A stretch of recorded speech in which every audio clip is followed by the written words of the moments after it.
My son locked me in a room. He took my phone and ignored my pleas to call an ambulance, thinking he would get his inheritance faster. I am an old, sick father, and he is a greedy heir who only sees me as an obstacle. But 3 days later, when he entered the room, what he saw made him scream. Before continuing, please subscribe to William's Revenge Stories and write in the comments what time it is where you are now. The front door felt heavier than I remembered. 2 weeks in the hospital had weakened more than just my heart. My hands trembled as I turned the key. The familiar click should have brought me comfort. Instead, it echoed like a warning. Hey guys, I'm finally home. Matthew didn't even look up from his laptop. The living room armchair, my armchair, held him as if it were his own, which I guess he believed it was. Yeah, I see. It wasn't exactly the welcome I had imagined during those long nights listening to the beep and hum of machines. Valerie came out of the kitchen, drying her hands on a dish towel, with a smile as bland as hospital coffee. Arthur, you look better. The pause said everything her words didn't. I put down my suitcase and my hospital discharge papers, scanning the room that had been mine for 37 years. The family photos on the fireplace mantel were gone. The bookshelf held different books, newer ones, arranged by color instead of by feeling. Even the old lamp my Elizabeth had bought at that flea market was gone. Where are my things? We were just cleaning, Arthur. It was getting cluttered, Valerie said, using that rehearsed tone she used to deflect uncomfortable questions. Clutter? The word tasted bitter. Those were my memories. Matthew finally looked up from the screen. Dad, we need to talk about the future of this house. The future? As if I wasn't part of it. As if the surgery had been my funeral instead of my second chance. I walked to the garage. The surgical scar pulled tight against the bandages. The familiar pain in my chest wasn't from the operation this time. It was from seeing my life packed into cardboard boxes. Tools I had used for 40 years. Photo albums. Elizabeth's recipe cards. All labeled in Valerie's neat handwriting. Arthur's things. Storage. Storage. As if I were already dead. Why is my stuff in boxes? Matthew appeared in the garage doorway, blocking my way back into the house. We thought you might be more comfortable with a different layout. A different layout? My voice cracked like old leather. This is my house, son. Actually, Dad, we've been thinking about that. He crossed his arms. A gesture that made him look like a stranger with my son's face. You're not getting any younger. The stairs are dangerous for someone in your condition. The condition he had never once asked about during my stay. Not one visit, not one call. The doctor cleared me for normal activities. The doctor doesn't live here. Matthew's tone had an edge I'd never heard before. Sharp, final, like a slamming door. We do. We. Not you. Me and Valerie. Just us. The couple who had taken over everything while I was fighting to stay alive. The evening shadows stretched across the garage floor, reaching for me like fingers. The house I had built with my own hands suddenly felt like a tomb. My son stood there looking at me with eyes that held no warmth, not recognizing the man who had taught him how to ride a bike, how to change the oil, how to be decent. I went up the stairs to my bedroom, each step a small victory over the pain in my chest. Behind me I heard the soft murmur of conversation, Matthew and Valerie discussing something in voices too low to understand. Plotting something, probably. Plotting a future that didn't include their inconvenient old father. The bedroom looked the same, at least. The same bed, the same view of the street where Henry waved to me from his porch every morning. The same family photos on the nightstand, though fewer than before. I sat down heavily on the mattress, the discharge papers crinkling in my lap. Tomorrow would be better. It had to be. Tonight was just the shock of returning home, the awkwardness of readjustment. Families needed time to heal, just like hearts. But as I listened to the sounds downstairs, the clinking of dishes, the low murmur of the TV, the comfortable routine of people who belonged in this place, I felt more alone than I had in that sterile hospital room. The house settled around me with its familiar creaks and sighs. Soon, Matthew's footsteps moved across the kitchen floor. Then they came up the stairs and passed my door without stopping. Not a good night, not an, "Do you need anything?" Just the soft click of his bedroom door shutting me out. I lay in the darkness, one hand pressed against my chest, where the surgeon had cut me open and stitched me back together. The physical healing was almost complete, but something else had broken that I wasn't sure could ever be fixed. I woke up with the feeling that someone was standing on my chest. The digital clock read 7:30 a.m., but the quality of light filtering through the blinds felt wrong, too bright, too harsh. My mouth was dry as sandpaper, and when I tried to sit up, the room tilted sideways. It wasn't the normal ache from sleeping in a weird position. It was the sharp, insistent pain Dr. Morgan had warned me about. If you experience chest pressure, shortness of breath, or sudden dizziness, do not wait. Call an ambulance immediately. I tried to reach for the glass of water on my nightstand, but my arm felt heavy as concrete. The simple act of lifting my head sent waves of nausea through me. Sweat beaded on my forehead despite the morning chill. The phone. I had to reach the phone. It was on the dresser, across the room, a distance that might as well have been miles. When I tried to stand, my legs gave out, and I caught myself against the mattress, gasping. The surgical scar tightened, a reminder of how recent my chest operation had been, of how fragile the repairs truly were. Doctor said, "If it gets bad, ambulance," I whispered to the empty room, trying to remember the exact words, the precise symptoms that meant danger. This qualified. This definitely qualified. "Matthew!" My voice came out as a croak. I tried again. Louder. "Matthew! Matthew! Help me!" Silence. Then, the distant sound of coffee brewing. The morning news murmuring from the kitchen TV. Normal sounds of a normal morning for people whose hearts weren't trying to kill them. I made it halfway to the dresser before my vision went gray at the edges. The pain in my chest intensified, radiating down my left arm like fire. I grabbed the doorframe, breathing in short, desperate gasps. "Matthew!" I put everything I had into it this time, the shout tearing at my throat. Footsteps downstairs. No hurry. Then his voice, floating up from what sounded like the bottom of the stairs. "What is it, Dad? What is it?" Like I was calling about a leaky faucet, or a burned-out light bulb, as if the desperation in my voice hadn't registered at all. "I feel sick. Really sick. Call an ambulance." Another pause. Longer this time. I leaned my back against the wall, sliding down into a sitting position on the floor, the phone still impossibly far away. My reflection in the dresser mirror showed a gray-faced old man with wild eyes, his pajamas soaked in sweat. Elizabeth would have already been dialing 911. Elizabeth would have been holding my hand, talking me through it, making sure I knew I wasn't alone. But Elizabeth was gone, and I was trapped upstairs with a son who couldn't be bothered to climb 14 steps to check on his father's medical emergency. The pain spread across my chest like spilled acid. I remembered the surgeon's words about stress on the heart, about the delicate nature of the repairs, about how fast things could go wrong in patients my age. The mortality statistics he had quoted as casually as if I were just a number in his success rate. "Matthew, please!" I called out again, but my voice was weaker now. The strength was draining out of me with every labored breath. This time I heard movement. The deliberate scrape of a chair being pushed back. The measured footsteps of someone in no rush at all. Relief washed over me. Even as the pain intensified, he was coming. Finally, he was coming. The stairs creaked under his weight, each step slow and careful. Not the hurried ascent of someone responding to an emergency, but the pace of someone fulfilling an obligation. Still, he was coming. That's what mattered. I managed to pull myself upright against the wall, trying to look less helpless than I felt. The last thing I wanted was to appear weak, even though weakness was exactly what this was.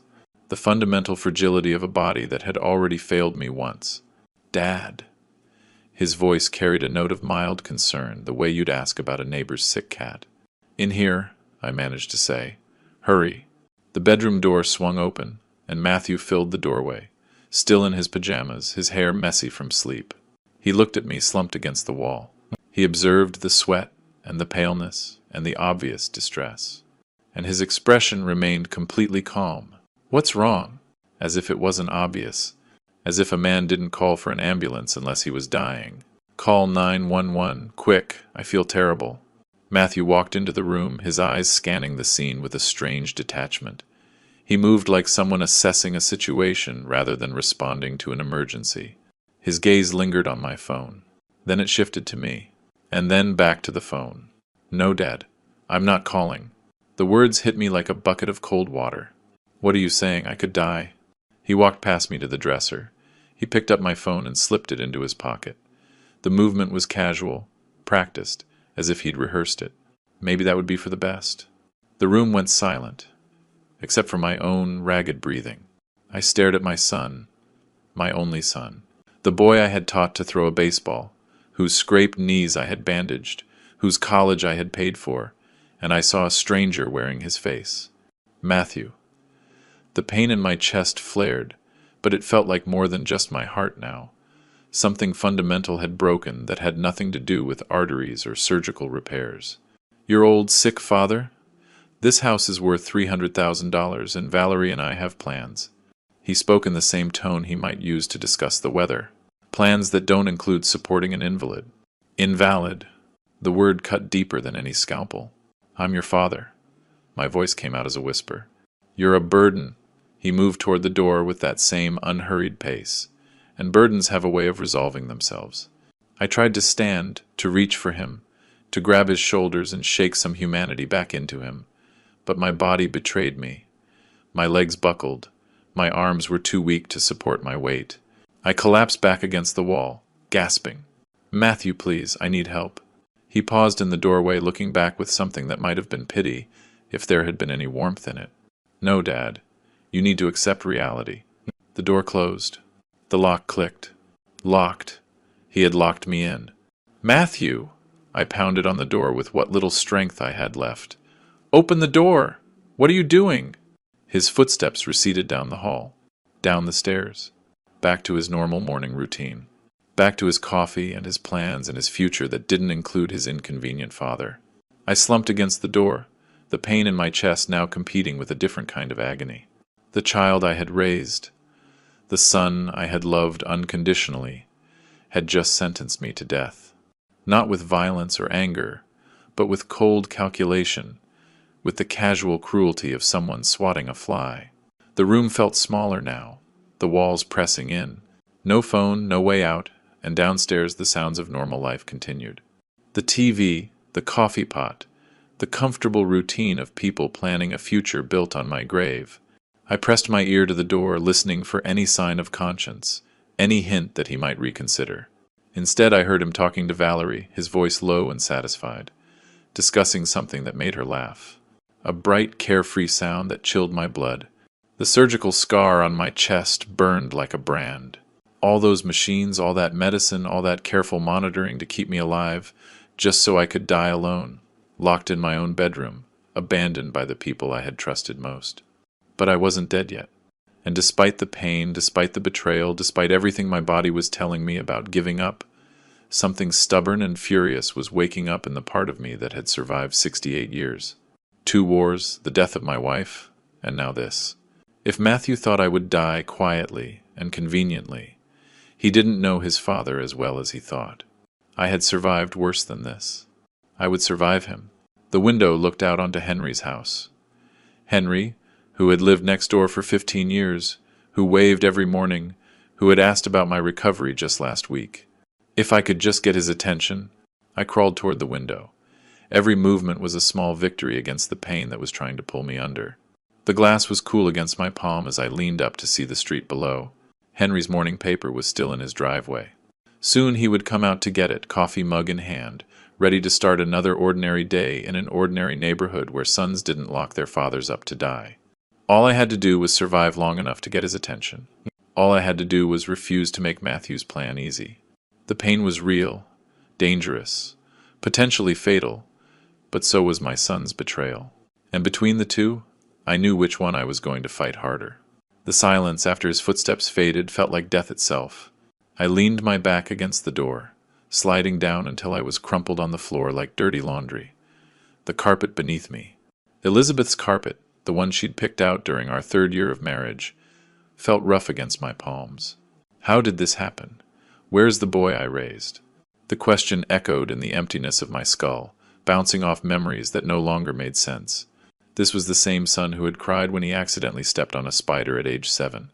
The same boy who had hugged me so tight after his first Little League home run, I thought my ribs might crack. My chest felt like someone was tightening a vise around it. Each breath was a tiny victory against the pain radiating down my left arm. The doctor's words came back in fragments. Any sudden onset of symptoms, do not hesitate, could be fatal. Fatal? That was exactly what Matthew was counting on. My own son. Does he really want me to die? The words came out as a whisper, barely audible even to myself. I remembered teaching him to ride his bike in the driveway, right below this very window. He must have been 6, maybe 7, with that gap-toothed grin and the hair that stuck up no matter how hard his mother tried to tame it. When he finally managed those first wobbly yards on his own, he'd turn back to me with such pure joy. Did you see, Dad? Did you see me do it? I had been so proud, so incredibly proud of this boy who shared my stubborn chin and my wife's kind eyes. That boy was gone. In his place was a stranger wearing Matthew's face. A man who looked at his father and saw only an obstacle to financial freedom, a burden to be eliminated. Maybe I really did become a burden. The thought slithered in like poison, spreading through my consciousness with sickening efficiency. Had I been demanding? Difficult? When I called from the hospital, asking when they might visit, did my voice carry that needy tone that makes people want to run? When I mentioned I was lonely, did it sound like manipulation? The pain in my chest intensified, and I could no longer tell where the physical ended and the emotional began. They had merged into one massive weight, pressing down on everything I thought I knew about love, family, the basic human decency that separated us from animals. Through the window, I could hear the distant sound of a lawnmower. Someone starting their Tuesday morning in an ordinary way, life continuing as if the world hadn't just cracked open to reveal something rotten at its core. I forced myself to focus on breathing.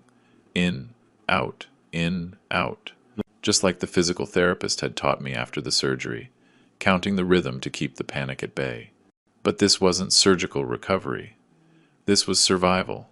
The window caught the morning light, casting long rectangles on the floor. From here I could see Henry's house, his tidy garden with its precise rows of vegetables. Henry, who had waved to me from his porch just last week, asking how I was feeling, if I needed anything from the store. Henry, who had no idea his neighbor was trapped in his own bedroom, left to die by his own blood.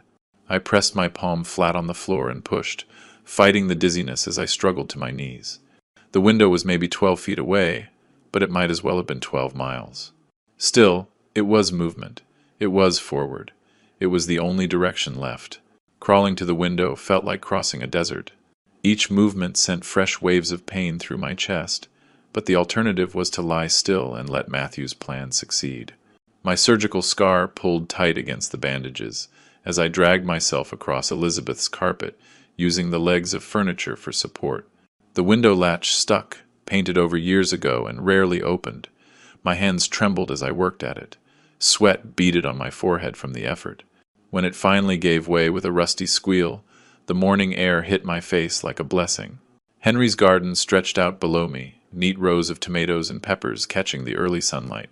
He was kneeling between the plants, wearing his old college t-shirt and canvas work gloves, completely absorbed in checking for pests. "Henry!" My voice came out as a croak. The 2 weeks of intubation had left my throat raw, and the panic wasn't helping. "Henry! Help me!" He looked up, squinting against the sun. "Arthur? What's going on?" The relief of seeing his familiar face, of having another human being acknowledge my existence, nearly overwhelmed me. "Call an ambulance. Right now. I feel terrible." Henry dropped his trowel and stood up immediately, brushing the dirt from his knees. "What's wrong? Should I come up?" "No. I'm locked in. I can't reach my phone." The words tumbled out. I couldn't tell him about Matthew. I couldn't destroy what was left of my family's reputation in the neighborhood. But I could get help. I could survive this. "Locked in? How are you locked in your own bedroom?" The question hung in the air like an accusation. How could I explain that my son had imprisoned me? That the boy Henry had watched grow up, the one he'd congratulated on his wedding day, had turned into someone capable of elder abuse? The door jammed. I lied, hating myself for protecting Matthew even now. "Please, just call. I think it's my heart again." "I'm calling right now." "Hang on." Henry was already heading toward his house with that quick, efficient stride of a man used to handling emergencies. 15 years in the classroom had taught him to respond first and ask questions later. I clung to the windowsill, leaning out as far as my weakened body would allow. The morning air filled my lungs, cleaner than the stale atmosphere of my prison. Down below, Henry disappeared into his house, and I could see him through his kitchen window, phone pressed to his ear, gesturing wildly as he spoke to the 911 dispatcher. Help was on the way. After an hour of abandonment, of facing the possibility that I might die alone and forgotten, real help was finally coming. But even as the relief washed over me, a new fear took hold. What would happen when the paramedics arrived? Would Matthew let them in? Would he maintain the fiction that I was fine? Just a confused old man causing trouble? He was smooth, professional, the kind of person authority figures trusted instinctively. "They're on their way," Henry shouted from his back door. "Ambulance should be here in 10 minutes. You just hang tight." 10 minutes. I could survive 10 minutes. Through the window, I watched Henry hurry back into his yard, then change his mind and walk toward the front of his property, where he could watch for the ambulance's arrival. The sight of him standing guard, this near stranger who cared more about my well-being than my own son, brought tears to my eyes. The pain in my chest had shifted, becoming more manageable, now that hope had returned. Adrenaline, probably. The body's way of keeping me conscious long enough to see the rescue arrive. But then I heard it. The sound that turned my relief to ice. Footsteps. Heavy, deliberate footsteps coming up the stairs toward my room. Matthew had heard me yelling. He knew what I had done. The footsteps stopped outside my door, and I could picture him standing there, calculating his next move. How angry would he be? How far was he willing to go to protect his plan? The lock clicked. The door flew open inward with such force that it slammed against the wall.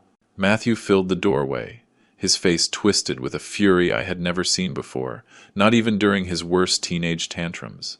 His professional demeanor was gone, replaced by something primal and dangerous. "What did you do, you old fool?" I scrambled backward from the window, my heart hammering against my ribs. "Let me go. I need help." He crossed the room in 3 quick strides, grabbing me by the shoulders and hauling me upright with surprising strength. This close, I could see the panic behind his anger, the savage calculation of a man whose carefully laid plans were unraveling. "You listen to me carefully."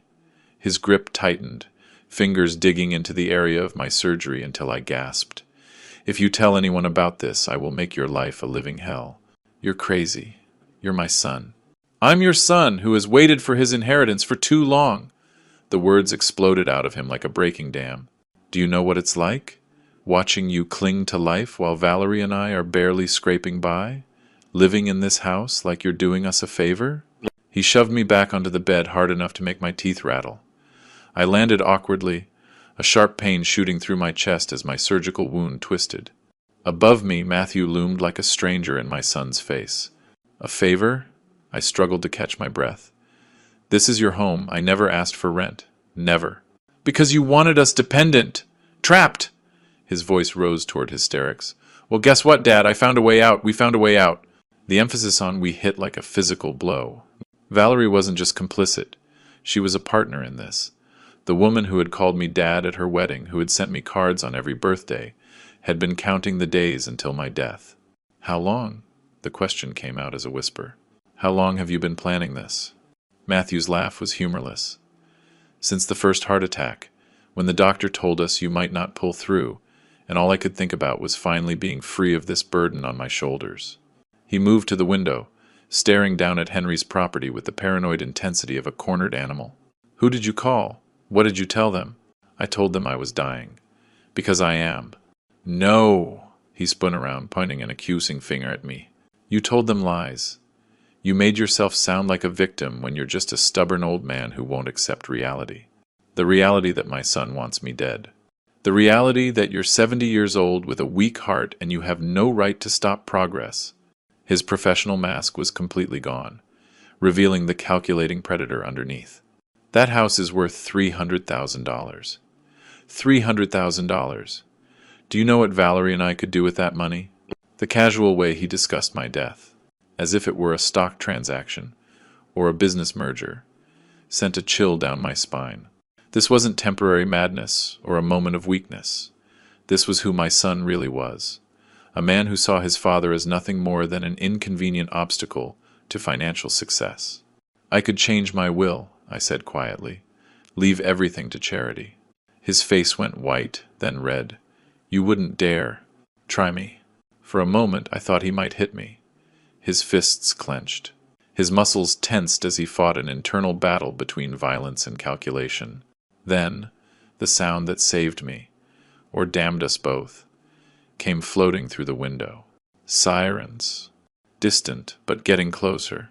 Matthew's head snapped toward the sound, his expression shifting from anger to panic. How long ago did you call? I didn't call anyone. Technically true. My neighbor saw me in distress. You lie. He cut himself off as the sound grew louder, clearly heading in our direction. His mind was working now, calculating odds and outcomes with the same cold precision he applied to his accounting job. Here's what's going to happen, he said, his voice dropping to a deadly whisper. You're going to tell them you had a panic attack, that you got confused and you thought the door was locked when it wasn't. You're going to apologize for wasting their time. And if I don't, his smile held no warmth at all, then your last few years are going to be very, very unpleasant. I control your medication, your meals, your access to the outside world. If you cross me, I will make sure you understand exactly how powerless you really are. The sirens were almost here, maybe 2 blocks away. Through the window I could see Henry standing at the end of his driveway, waving them toward our house. Matthew smoothed his shirt, running his hands through his hair to restore some semblance of normalcy. Remember what I said, Dad. Every word. He moved toward the door, then paused. Oh, and the door was never locked. You just forgot how to open it. Old age, you know. So confusing for everyone involved. The wail of the sirens cut through the morning air like a knife in the silence. From my position at the window, I could see the ambulance turning onto our street, its red and white lights painting urgent patterns on the suburban lawns. Relief washed over me so completely that my knees nearly buckled. But then, I saw Matthew step out the front door below, his movements quick and calculated. He had smoothed his hair, fixed his shirt, and put on that professional mask he wore so well. The concerned son, ready to handle an unfortunate misunderstanding. The ambulance pulled up to our curb with a hydraulic hiss. 2 paramedics got out, a woman in her 42nds with graying hair and a younger man carrying medical gear. They moved with the efficient urgency of people used to life and death situations. Matthew intercepted them before they reached the front walk. Officers, I think there's been some kind of mistake, he said, his voice hitting that perfectly modulated tone of polite confusion. Everyone here is fine. We got a call from this address, the female paramedic replied, her eyes scanning the house methodically. Cardiac emergency, possible distress. Well, my father has been having some confusion since his surgery. Matthew's performance was flawless. The caring son, dealing with an elderly parent's declining mental state. He sometimes imagines medical emergencies that aren't real. My chest burned with a fury that temporarily overrode the physical pain. Even now, even caught in his lies, he was trying to paint me as a confused old man. I'm up here, I yelled from the window, putting every ounce of strength into my voice. 2nd floor! Help me! The paramedics looked up immediately, their professional focus zeroing in on my obvious distress. The woman stepped away from Matthew, craning her neck to get a better view. Sir, are you experiencing chest pain? She called up. Yes, and I'm locked in my room. I can't get out. Matthew's mask slipped for just a moment, a flash of panic crossing his features before he regained control. He sometimes gets confused about the doorknob. Old age, you know. I'll just go up and... No. The male paramedic's voice cut through Matthew's explanation like a blade. Sir, unlock that door immediately. We need direct access to the patient. But really this isn't necessary. If you'll just let me. This isn't a request. The woman's tone had shifted from professional courtesy to absolute authority. We have a patient reporting cardiac distress and claiming to be trapped.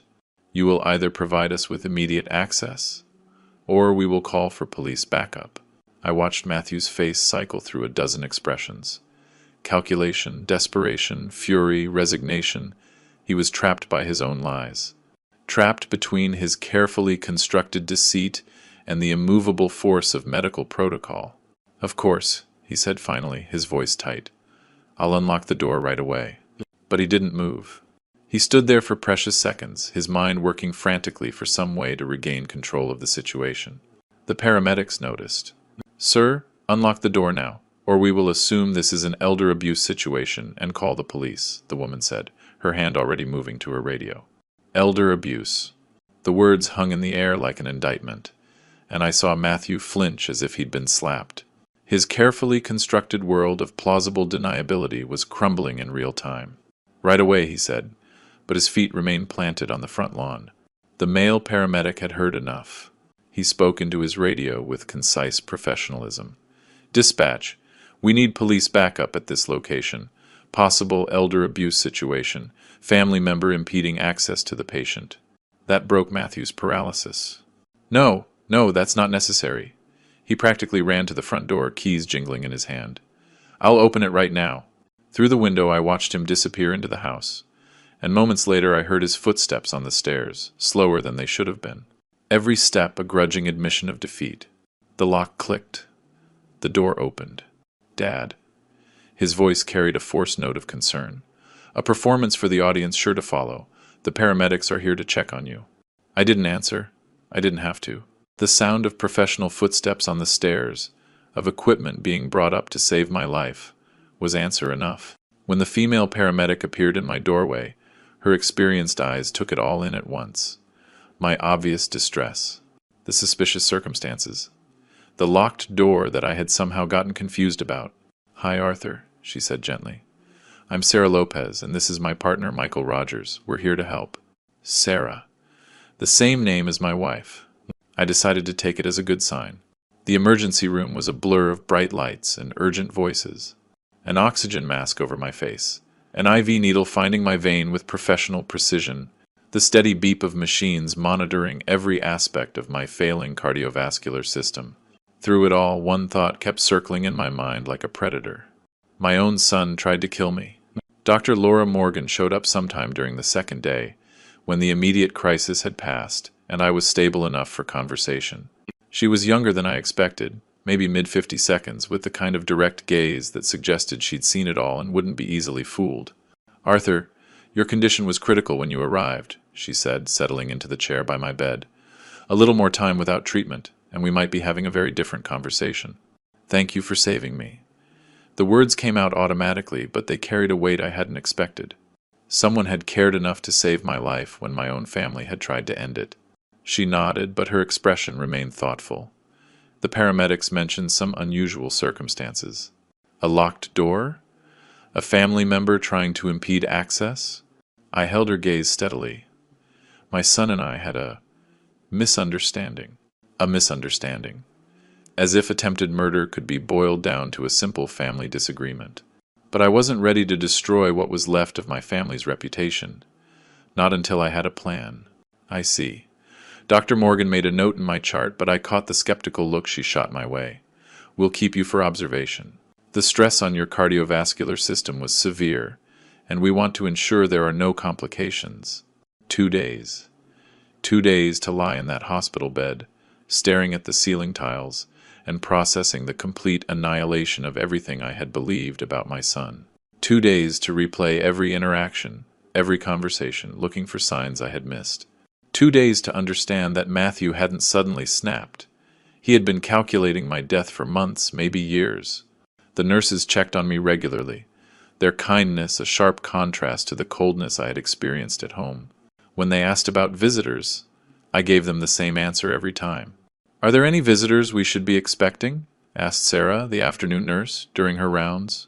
"No, and there won't be any." She looked surprised. "No family?" "None that matter." The phone by my bed remained silent. No calls from Matthew, asking about my condition. No flowers from Valerie, expressing concern. Just the steady rhythm of the medical equipment, and my own thoughts growing darker with every passing hour. Matthew must answer for what he did.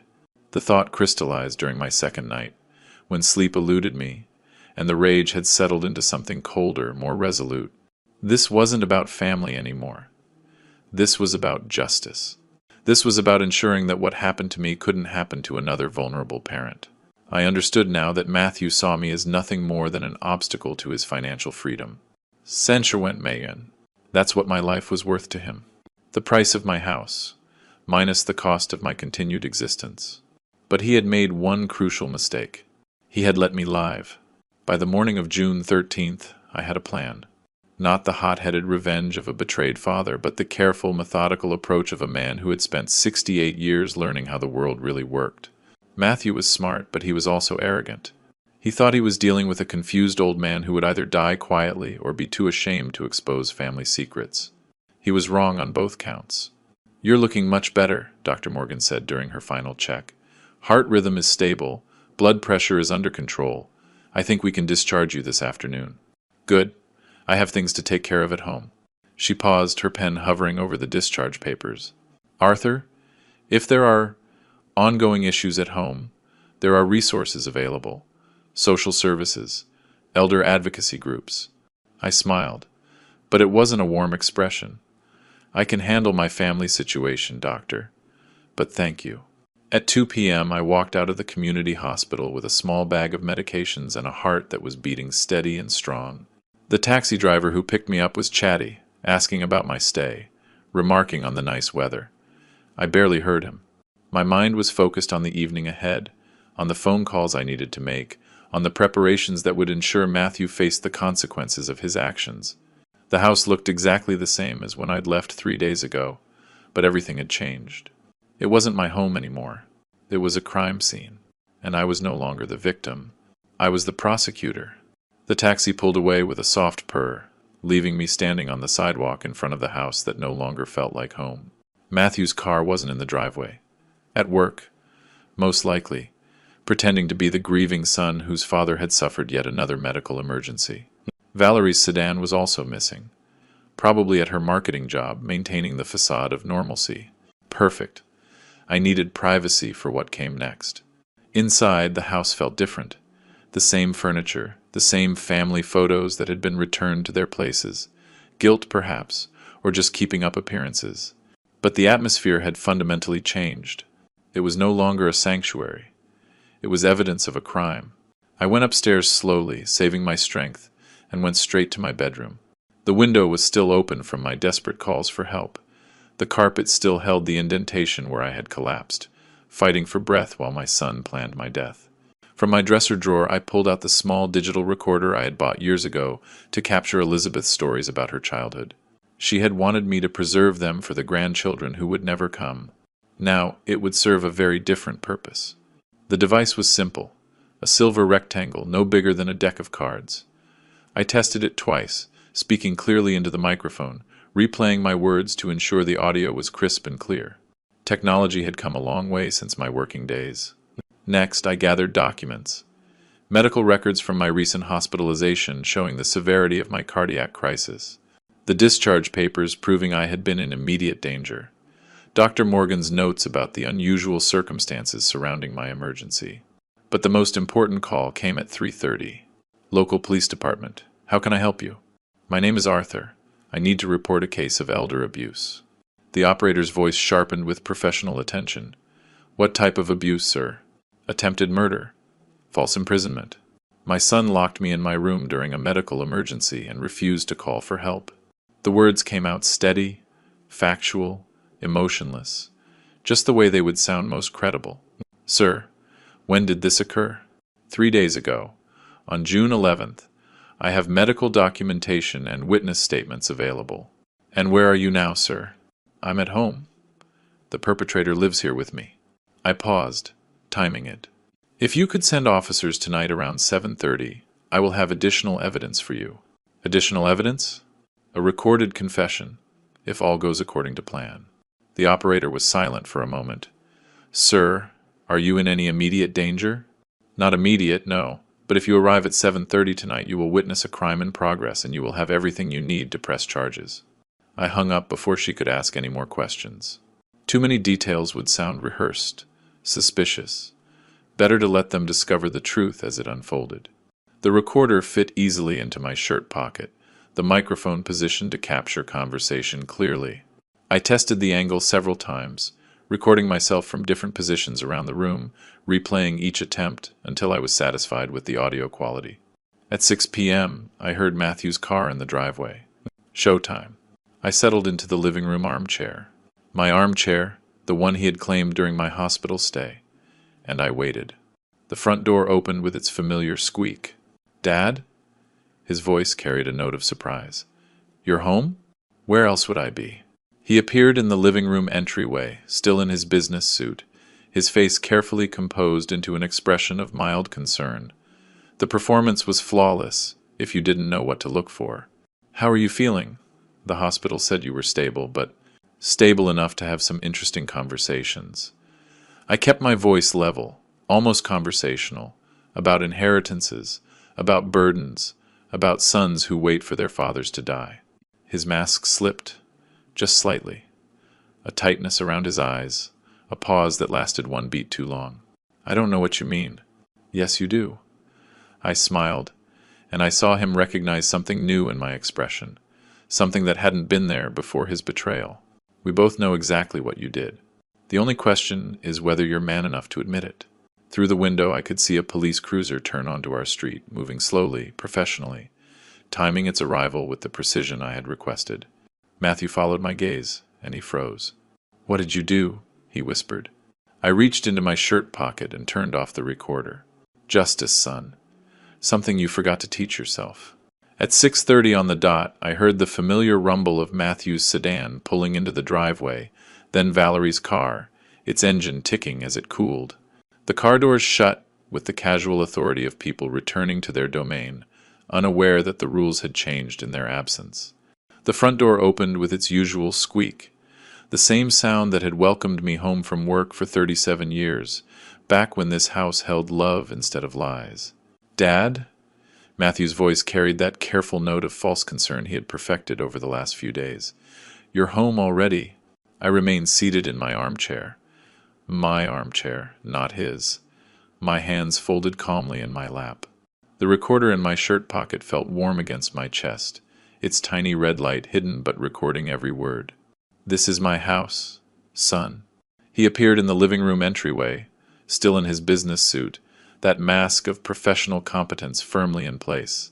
But I could see the tension in his shoulders, the way his eyes darted around the room as if searching for threats. "What were you thinking, checking out of the hospital so soon?" the doctors said. "The doctors discharged me." I kept my voice level, conversational, a clean bill of health. "It's amazing what surviving an attempted murder can do for a man's constitution." His face went white, then red. "That's not what happened, and you know it." "Oh, yes." I smiled, feeling the power shift that had been building for 3 days finally take hold. "Refresh my memory, Matthew. What exactly happened when you locked me in my room and refused to call for help while I was dying?" "You were confused. The door wasn't locked. You just couldn't." "Sancho-man." The number dropped into the silence like a stone in still water. "That's what you said my house was worth. That's what you and Valerie had been planning to get." Behind him, Valerie appeared in the hallway, grocery bags in her arms. She took one look at the unfolding scene and quickly disappeared toward the kitchen. Smart woman, too smart to get caught in the crossfire when her husband's world caved in. "You don't know what you're talking about," Matthew said, but his voice had lost its professional polish. Raw desperation was seeping through. "I know exactly what I'm talking about." I leaned forward slightly, watching him flinch. "I know you've been waiting for me to die. I know you see me as nothing but an obstacle to your financial freedom. I know you're willing to commit murder to get what you want." "Shut up." The words came out low and dangerous. "Just shut up, old man." "Perfect." The recorder was catching every syllable. "Okay," I pushed further, feeling the satisfaction of a man who had finally stopped being afraid. "Will you lock me up again? Will you try to finish what you started?" "I should have let you die!" The explosion came exactly as I'd hoped. Raw, honest, completely incriminating. "Do you have any idea what it's like? Watching you cling to life while we're stuck in this house like prisoners? Waiting for you to finally do us all a favor and drop dead?" I felt a cold satisfaction settle in my chest. The recorder was getting every word of this confession, every admission of guilt that would seal his fate. "But you didn't let me die, did you?" I said quietly. "Because you're a coward, Matthew. You wanted me dead, but you didn't have the guts to do it yourself. You just hoped nature would take its course while you played innocent." "Innocent?" He laughed. A harsh, humorless sound. I've been innocent my whole life, obedient son, good student, responsible adult. And what has it gotten me? Stuck in my father's house at 42 years old, depending on your charity, waiting for scraps from your table. So you decided to take the whole meal. I decided to take what should have been mine years ago. His professional facade was completely gone, replaced by the ugly reality underneath. You had your time, Dad, your house, your life, your decisions. Now it's my turn. Through the window, I saw a flicker of movement on the street. Right on time. Your turn. I stood up slowly, my body steady and strong. Despite everything he had put me through, let me tell you whose turn it really is. Son. The doorbell rang. Matthew spun toward the sound, confusion replacing the anger on his face. Who could that be? I reached into my shirt pocket and turned off the recorder. Its job was done. Justice. Matthew. Something you seem to have forgotten about. The doorbell rang again, followed by 3 sharp knocks that carried the unmistakable authority of the law. Matthew's face went from confusion to understanding to sheer panic in a matter of seconds. What did you do? He whispered. I walked to the front door with steady steps, my heart beating strong and sure. Through the peephole I could see 2 officers in local police uniforms, a woman in her 40s with sergeant's stripes, and a younger man with kind eyes and a serious expression. Arthur? The officer asked when I opened the door. I'm Sergeant Ellen Vargas. This is Officer David Romero. We received your call about an elder abuse situation. Yes, I called you. I stepped aside to let them in. I have proof. Behind me, I heard Matthew's sharp intake of breath, the sound of a man realizing he's walked into a carefully laid trap.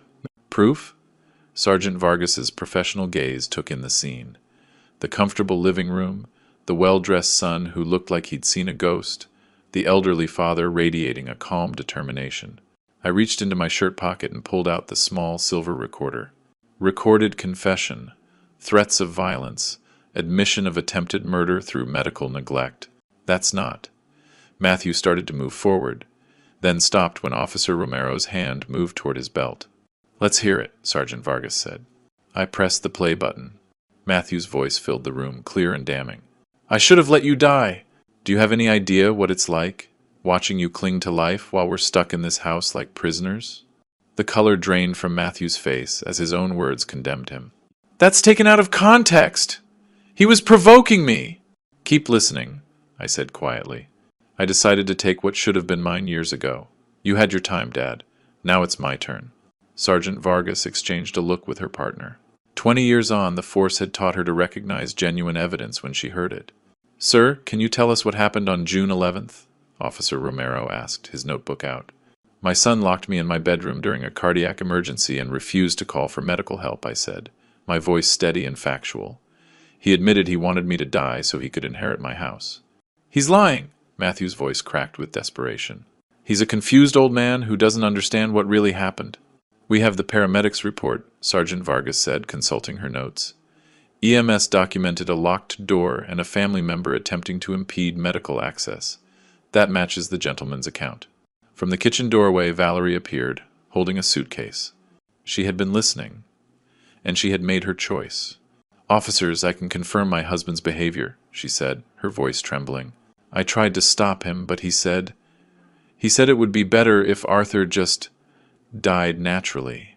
Matthew spun toward her, betrayal written across his features. Valerie, what are you doing? What I should have done 3 days ago, she looked at me, with something that might have been remorse. I'm sorry, Arthur. I should have protected you. Officer Romero stepped forward, handcuffs already in his hand. Matthew, you are under arrest for elder abuse, false imprisonment, and conspiracy to commit harm to a vulnerable adult. You have the right to remain silent, Sergeant Vargas continued as her partner secured the cuffs. Anything you say can and will be used against you in a court of law. I watched my son, my only son, the child I had raised and loved and supported, as he was read his rights in the living room where he had once opened Christmas presents and celebrated birthdays. The weight of it should have crushed me, but instead, I felt something I hadn't experienced in years. Peace. This isn't over, Matthew yelled as he was led toward the door. I'm your son, your only family. No, I said quietly, but loud enough for him to hear. My son would never have tried to kill me for money. I don't know who you are. The door closed behind them with a soft click, taking with it the last remnants of the family I thought I knew. Valerie stood in the hallway with her suitcase. Tears were streaming down her face. "I'll be gone by morning," she said. "Divorce papers will be filed by the end of the week." I nodded. "That's probably for the best." She paused at the door. "He wasn't always like this, you know. Greed consumed him, I know. And I did know. Somewhere inside that angry, desperate man was the boy who had once hugged me after every Little League game, win or lose. But that boy was gone, replaced by someone I couldn't save and wouldn't try to. The house fell quiet around me, but it wasn't the terrifying silence of abandonment. It was the blessed stillness of justice served and truth acknowledged. For the first time in months, I was truly alone. And it felt like freedom. 17 days later, I stood at the same window where I had once desperately called for help, but now I was looking out at a future I had chosen for myself. The for sale sign on my front lawn caught the morning sunlight, a symbol of the new life I was building from the ashes of the old one. The legal process had moved with surprising speed. Matthew's plea deal included 2 years of probation, community service, and a permanent restraining order forbidding him from contacting me. The elder abuse conviction would follow him for the rest of his life. A fitting consequence for a man who had forgotten that family meant protection, not predation. "Justice is done," I said to the empty room, and the words felt true in a way that satisfied something deep in my soul. My phone rang, breaking the peaceful silence. My lawyer's voice was crisp and professional. "Arthur, the new will is finalized. Your son is no longer an heir, and the proceeds from the house sale will fund your new living arrangements, plus a substantial charitable donation to the Society for the Prevention of Elder Abuse." "Thank you, Lisa. That feels right." After hanging up, I walked through the rooms that had witnessed both love and betrayal. The house would sell quickly. 3 bedrooms in a good neighborhood, newly updated kitchen, no family drama to complicate the transaction. The real estate agent had been impressed by how clean and organized everything looked. I had spent the last 2 weeks methodically removing every trace of Matthew and Valerie's presence. Their belongings were in storage boxes, waiting to be picked up. I wouldn't throw their lives away the way they had tried to discard mine, but I wouldn't keep reminders of their betrayal either. The assisted living community I had chosen was modern, bright, and full of people who understood that getting older didn't mean giving up. My deposit was paid. My move-in date set for next month. For the first time in years, I was excited about the future. A knock on the door broke my planning. Through the window, I could see Henry standing on my porch, holding a foil-covered dish. "How are things holding up, Arthur?" he asked when I opened the door. "Better than ever, Henry. Much better." His smile was warm with genuine affection. "Sandra made too much beef stew again. Thought you might enjoy some." I accepted the dish gratefully. In the weeks since Matthew's arrest, Henry had become a true friend, stopping by for coffee, helping with small repairs, treating me like the family I should have had all along. "Would you like to come in?" "Can't stay long, but sure." He settled into the chair that used to be Matthew's domain. "Read in the paper that your son was sentenced. That must be tough." "It was the right thing," I said simply. "Sometimes, doing the right thing means letting go of what we thought we wanted." We sat in comfortable silence for a while. 2 old men who understood that friendship was about presence, not conversation. Through the window, I could see kids playing on the street, their laughter drifting on the summer breeze. "You know," Henry said finally, "there's a poker game at the community center on Thursday nights. Bunch of veterans trying to remember how to bluff. Interested?" I smiled, feeling lighter than I had in years. I'd love that. After he left, I walked through the house one last time, saying goodbye to the memories worth keeping and releasing the ones that had only brought pain. In 6 weeks, someone else would call this place home. Someone who would fill it with laughter instead of lies, with love instead of resentment. The afternoon sun streamed through the living room window, warming the space where I had once fought for my life, and won something more valuable than survival. I had won back my dignity, my agency, and my right to choose how my story would end. My phone vibrated with a text from the residence director. "Your apartment is ready whenever you are. Welcome to your new chapter," I replied. "See you soon, ready to start." Outside, a cardinal landed on the windowsill, its red feathers bright against the glass. Elizabeth always said cardinals were messengers, signs that loved ones were watching over us. Whether it was true or not, I decided to take it as a good omen. At 68 years old, I was starting over.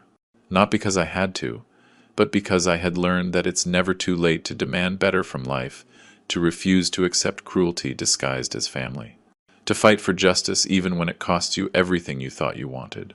The house around me felt peaceful now, no longer haunted by betrayal, but blessed by the knowledge that truth had triumphed over manipulation, that courage had defeated cowardice, that one old man could still be strong enough to save himself. Tomorrow would bring new challenges, new possibilities, new reasons to keep choosing hope over bitterness. But today, in this moment, I was exactly where I belonged, free, vindicated, and ready for whatever came next. If you enjoyed this story, please like this video, subscribe to William's Revenge Stories, and share your thoughts on this story in the comments. To listen to the next story, click the box on the left. Thank you for your attention.